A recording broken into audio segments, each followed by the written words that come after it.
Today we are back in the hot seat, this time with a man well known in the Vigor community.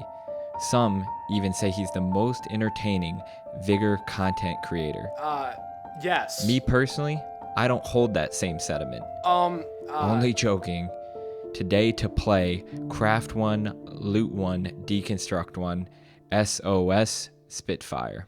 So what are we doing here? Why am I here? This is like F, Marry, Kill, but with Vigor guns. So I'm going to give you 3 guns. You're going to tell me which one you would craft, which is the gun you like the most that you'd be comfortable taking into every encounter, which gun you would loot, which you like this gun, but this is not a gun that you hold on to every encounter. This is just a kind of a hit it and quit it, pick it up, one type deal. And lastly, which gun you would deconstruct, meaning you don't like to use this weapon. So first up, we have the A74 KSU, the AUR Para, and the PPSH.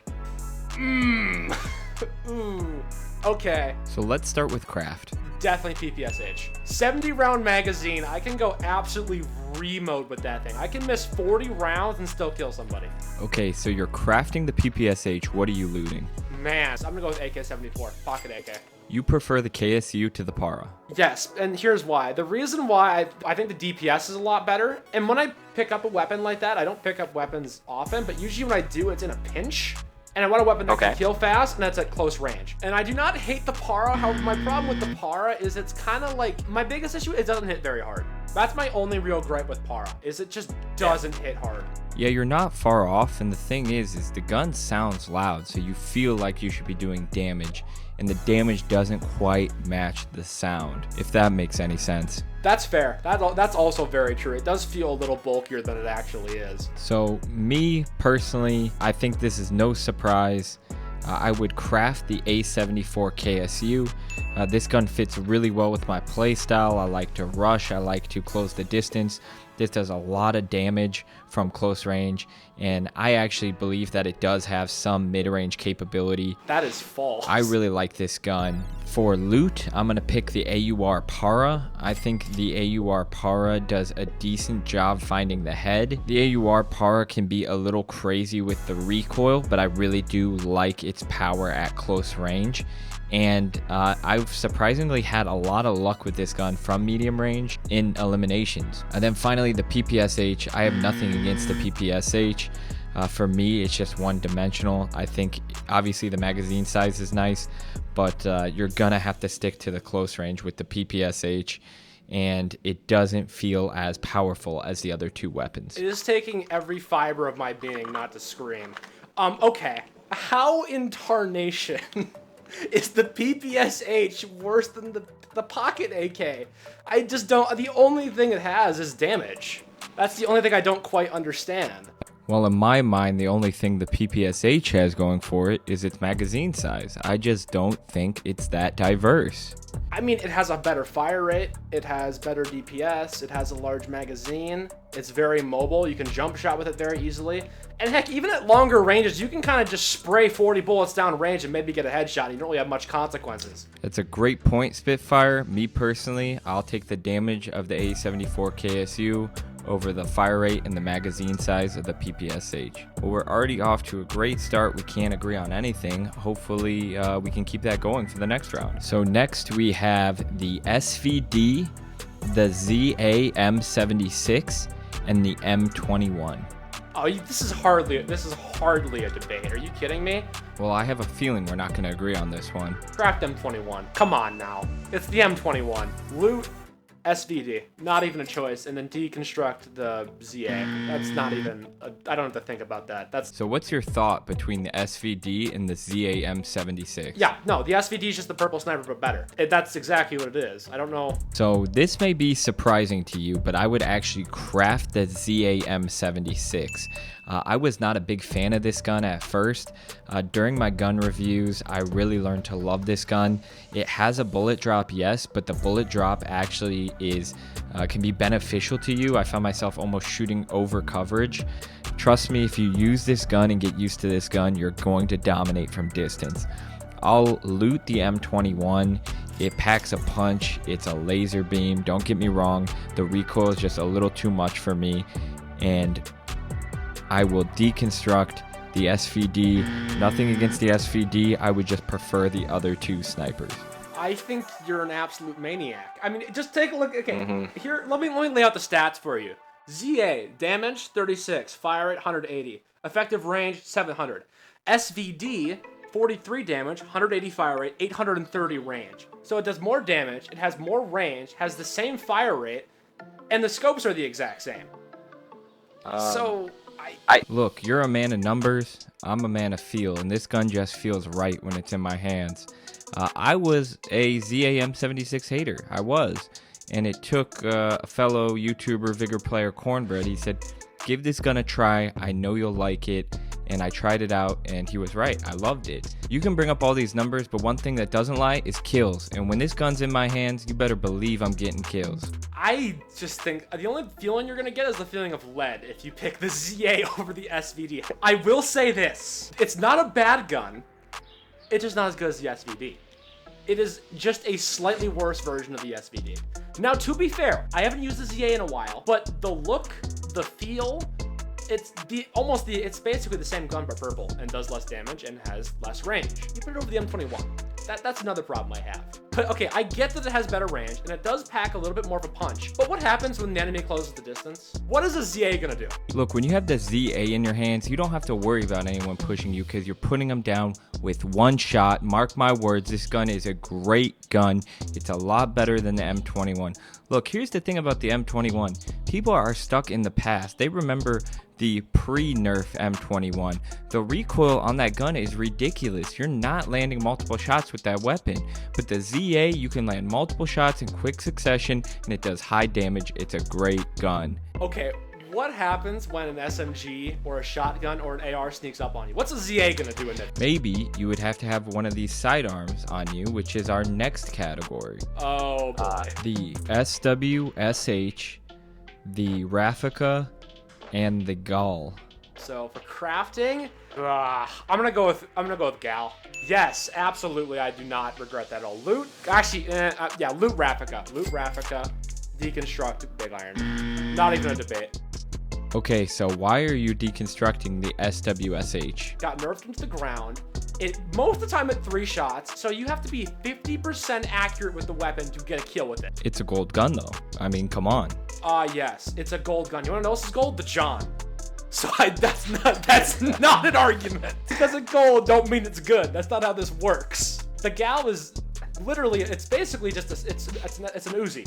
It is literally just an SMG. It's a small SMG, 31 rounds. It's a headshot machine. It outranges any other weapon that you just listed, besides maybe the Big Iron, but then again, the Big Iron hits like a wet sock at that distance. So, and then for Raffica, I love the Raffica. Truly, I do. It's honestly, I have a soft spot for the Raffica. However, I accept the fact that it has a lot of recoil, and beyond close range, it really just isn't practical, like at all.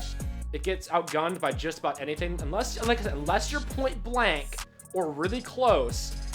You're just not going to win any gunfights with it unless you get the jump on it or a lucky headshot. That's why I think Raffica is below the Gal for me. Yeah, I'll agree that the Gall has 30 rounds, but that's probably about all we'll agree on there. The gun does not a lot of damage at all. I feel like you have to empty the entire clip into somebody to get a kill with that gun. So for that reason, I'm going to craft the Raffica. The gun has a very controllable burst, so you can let off the whole clip and do a high amount of damage in a short amount of time. I'm going to loot the SWSH. I think I'd rather have the damage of that gun than the fire rate of the Gall. And if I can land my shots, then I can get a kill. And that leaves me deconstructing the Gall. Okay, so here's what I'll say. I think the Raffica is a better sidearm, but I think the Gal is a better gun.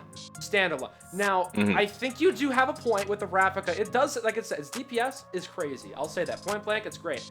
And one more thing I want to mention is your opinion on the revolver. That's quite interesting to me because you talked about me living in the past earlier, but clearly you have not used the revolvers as of late. I would like to consider myself kind of an expert in revolvers because I have used them a lot recently. They may hit hard, but there's 2 big problems. One, your bloom isn't particularly great unless you're standing still. And 2, it usually takes 3 shots to kill somebody. That is unheard of. I'm not going to stand up for the SWSH. For me, it was more so picking the lesser of 2 evils. But you know what this sounds like? This sounds like this could be our next video idea. The SWSH versus the Gull. Okay. You know what? I think we'll save this rivalry for the future. What do you got next? So these next ones are some lower tier weapons. We have the S82, the Sharf. We have the Mosin. And then the M2 carbine. I'm gonna go, okay, so craft, as much as I hate to say it, I gotta say M2 carbine for craft. I think loot, what sucks is the Sharf and the Mosin are practically the exact same gun. I would say Mosin. So loot, Mosin, and then Deconstruct Sharf. Yeah, I don't think we're gonna argue too much on this one. I'm gonna craft the M2 carbine because of its full auto capabilities. Having that tool in your toolbox is a big advantage compared to the other 2. I will, even though I hate to say this, I will loot the S82, the Sharf. I would rather just have the scope on the gun, and it would at least help me potentially get more headshots. And I'm going to go ahead and deconstruct the Mosin. When I was using it in the game with you, Spitfire, I don't think I got a single kill with it. Okay, I'd like to point out that you didn't find anything to shoot at, so that's not particularly fair. I hit a foot. I hit 1 foot. You know what? You're right. You did hit 1 foot. Okay, so I do understand your perspective from a surface level. However, there are 2 things I like about the Mosin more than the Sharf, and there's better situational awareness, and bloom is less of a problem, usually. I think the reason why I don't like the scope is because you can't cycle with a Sharf, really. You can, but you can't use the scope. Like, you can't cycle a scope. But if you have 2 Mosins, oh, you can cycle that. You hit them once, they're stunned. You hit them again, they're dead. With the Sharf, it's, you have to pray that you hit your shots from a far range. That's pretty much it. Honestly, these 2 guns are honestly like almost the exact same thing. So next up, we have the VSS Ventores, the H-Bar, and the SG-1. Ooh, that's a spicy one. I'm gonna say VSS for craft. Can you even craft that gun? Do you have a level 13 workbench? No, you don't have to rub the salt in the loot. Anyway, craft VSS, loot, I'm gonna say H-Bar. And then for Deconstruct, I'm gonna say G3. Yeah, the SG-1 and the H-Bar, I always thought they were pretty similar weapons, but the damage drop-off from distance on the SG-1 is brutal. And the H-Bar is a far superior long-range weapon. It's also a much better close-range and medium-range weapon. So this one's super tough. I'm going to craft the H-Bar. Super close with the VSS and the H-Bar, but the H-Bar has a little more versatility. In single fire, it's an absolute beast from distance. You can toss it into full auto. You get a 30-round magazine. I'm going to go with the H-Bar to craft. The VSS will be my loot. The VSS is a great gun. I really struggled with the reload animation of this gun. It was just a little too long for me. And I actually had some surprisingly good range with the VSS. So I think it's a really good gun, but it's going to be my loot gun. And then for Deconstruct, I'm going to deconstruct the SG-1. Yeah, I think I can totally agree with the H-Bar, because I think the best way to describe the H-Bar is it's kind of like a fully automatic DMR. It really is. So I can definitely understand why it's on there. I think the reason why I picked VSS is just because it's just such a titan at close range. Like, it can outgun pretty much anything at close range because it just shreds instantly. The only problem I have with the VSS is the aftermath, bullet drop and range. I don't have any problem with the reload. I think the reload's fine because typically you're far enough away anyway. And when you do reload, you have an incredibly deadly weapon on your hands. But the range is the only thing for me that's I'm like really like iffy about it with it. It's like the only thing I don't like. Besides that, though, I think it's absolutely fantastic. Yeah, I mean, I think I was just unprepared for the reload, and I found myself popping out of coverage a little bit too early. But if I had more time with the gun, I'm sure that's something I would get used to. And then with the range, I was actually surprised by its range. I think I got more long-range kills with the VSS than I have any other gun in my gun reviews. It's tough because the bullet drop is very severe, and because it's silenced, it's hard to track the bullets when you shoot them. But once you learn the bullet drop, this gun is absolutely deadly from distance. So next we have 3 terrible guns. We have the Vigor G3, the VZ58, and the PAMD 86. So for craft, I'm gonna say PA. Loot, I'm gonna say G3. And deconstruct, I'm gonna say VZ. So you're going to loot the G3? Did I hear that correctly? Yes, loot the G3. What are you going to be able to do with the G3? That's my question. I mean, I'd rather have a G3 than a VZ. Any day. There is no chance in the 7 hells that I am taking a VZ58. Not a chance. That thing has, the only good thing about that weapon is fire rate. That's it. Its bloom is absolutely insane. Its damage is pretty crap. And it has absolutely no range. You're not hitting anyone unless they're right in your face. But would you rather have a gun that can at least do something than a gun that can do absolutely nothing well? The G3 has the absolute slowest rate of fire. That is true, but it also has the highest damage of those guns. It has the best bloom of those guns. Well, a VZ is just like an LMG with half the magazine size. Okay, what LMG do you know that has 60 bullets in it? There's probably one. Yeah, no, there's not. The LMGs aren't just good because their fire rate's stupid. They're good because they have high damage, good range, and really absurd magazine. Yeah, it's not just fire rate. Like I said, I agree with the fire rate thing, but I'm sorry, the VZ just doesn't pack enough punch. It doesn't have the range. Well, it does technically have the range, but you're not hitting anything from that far because the recoil is just going to screw you up. It's just not a competent weapon and anything that isn't close range. Well, the G3 is competent at close and competent at medium. So doing my gun reviews, the VZ was the gun that I got the most kills with out of the 3 of these guns. I got 19 kills with the VZ in 10 encounters. Would you like to speak to that, Spitfire? Because you've had 10 whole encounters. Oh boy, I had 25 failed attempts to get a threat with that thing.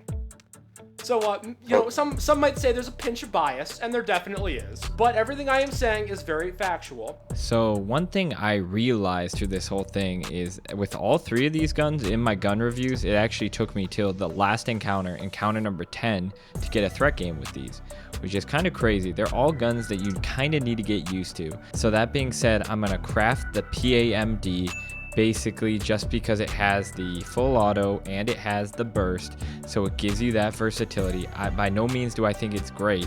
Honestly, I think it's pretty close to the VZ58, which is going to be my loot gun. I think the VZ58 is so good from close range that it trumps the other 2 guns that are kind of mediocre at everything. But again, I'm not going to craft it. I don't want to be stuck with it forever.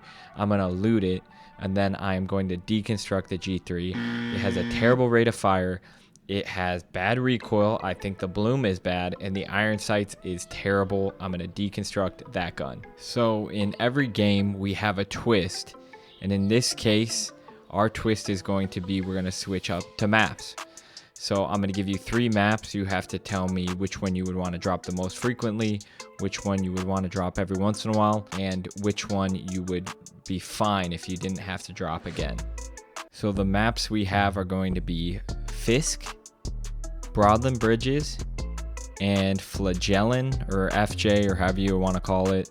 I just call it Sniper's Paradise. Okay, so Fisk, Bridges, or Sniper's Paradise. Okay, so I think I'm gonna craft Bridges. I'm gonna loot. I'm gonna go with Fisk, and I'm gonna remove Sniper's Paradise from existence. So let's talk Bridges. What about Bridges draws you there? Bridges kind of has, I think Bridges has a little bit of everything. It has a lot of open areas, has a lot of closed areas, has structures, it has a big centerpiece, it has a giant bridge. I think it just has a little bit of everything going for it. You can be it works at long range, it works at close range, it works at medium range. It kind of works for everything. It doesn't really matter what you bring. Usually you can find an area where it works. For Fisk, I think that one, I don't know what it is about this. I think I just like the map itself. I kind of like the way it's laid out. I'm not sure I'm a huge fan of the mountainous area, but I think it's a nice centerpiece. Snipers can show up there, and if you want to be like a guy with an SMG or a shotgun, you can run around on the streets, sit in houses, go by the warehouse area, by the docks. You can show around there.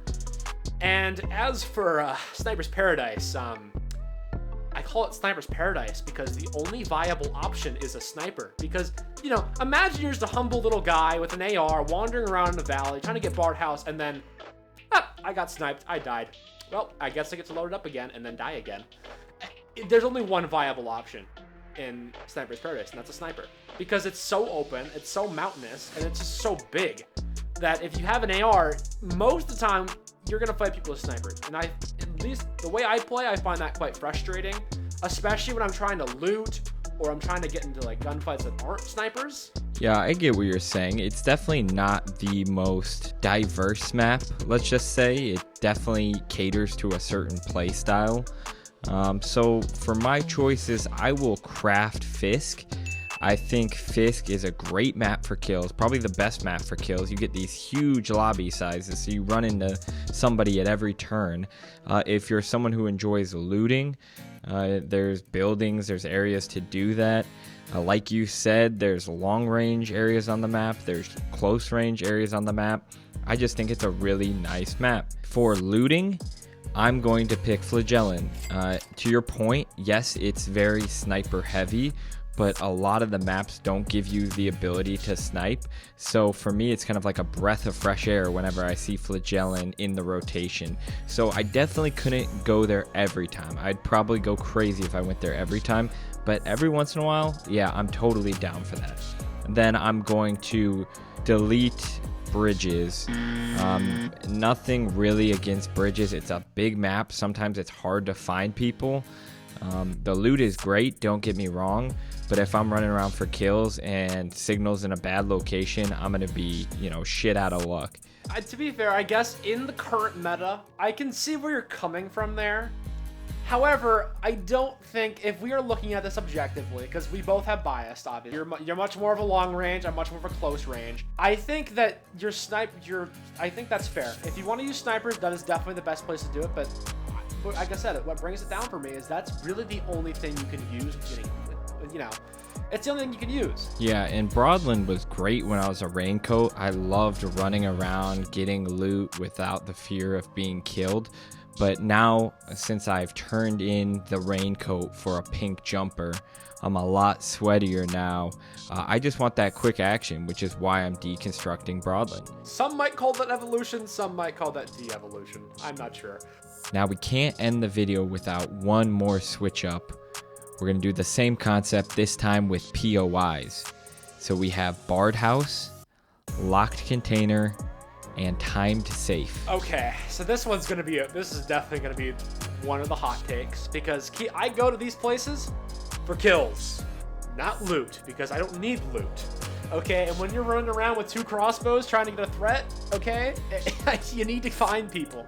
I think my favorite killing layer is definitely Barred House, without a shadow of a doubt. So I'm crafting Barred House. Looting wise, honestly, you could ask me tomorrow and my answer might change. But for today, I'm gonna say timed. I'm gonna loot timed. I'm gonna deconstruct locked. All right, well, I'm gonna take the less sadistic approach and just talk about the loot at these POIs. I think I would craft a locked container.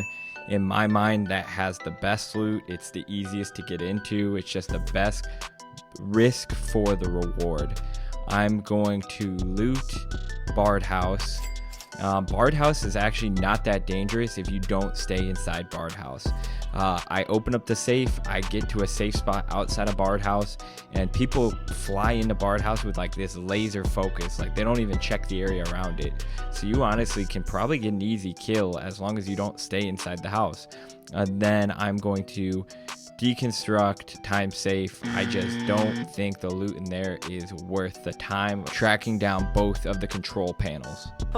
What I love to do with time safe is I always like to unlock one of them, let the entire lobby know, hey, I'm over here, come and get me.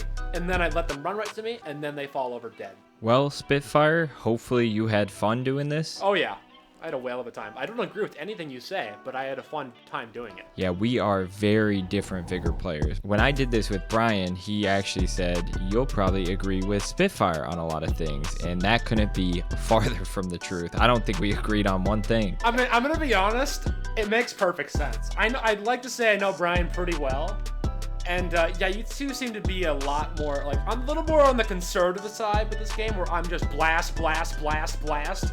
You guys are kind of like, you're a little more strategic. You're patient. Meanwhile, I have the attention span of a debilitated goldfish. You guys are much more patient. You like using guns with longer range.